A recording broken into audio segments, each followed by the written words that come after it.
অনেক লোক পীরের হাতে বা হাসরের ময়দানে তাদের কাজ কি এবং তারা কি কোন ধরনের পীরের কাছে বায়াত গ্রহণ করা মানে হচ্ছে যেভাবে মাদ্রাসায় ছেলে পাঠান পড়ার জন্য, পীরের দরবারে ছেলেকে পাঠান চারিত্রিক উৎকর্ষতা সাধনের জন্য। এটাও কলেজ, ওইটাও কলেজ। এটাকে শরীয়তের কলেজ বলে, এটাকে তরিকতের কলেজ বলে। দুইটাই শিক্ষা।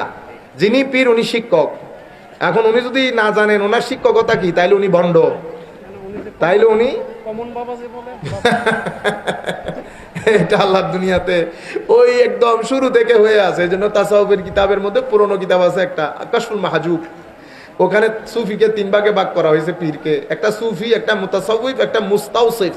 সুফি মানে যিনি জন্মগতভাবে আল্লাহর ওলি, মুতাসাউফ মানে যিনি অনেক কষ্ট করে আল্লাহর ওলি হয়েছে, মুস্তাউসিফ মানে যিনি কোনো জায়গায় নাই দাবি করে, ওনাকে ভণ্ড বলে। কি বলে? ভণ্ড বলে। তো বলে ভণ্ড পীর কিরকম? দস্তরখানে বসলে মাসি এসে যেরকম ডিস্টার্ব করে, এই যে ডিস্টার্ব করতেছে না, বন্ড পীরও এরকম। এরা তাসাউফের জগতে শুধু মানুষকে এভাবে ডিস্টার্ব করে।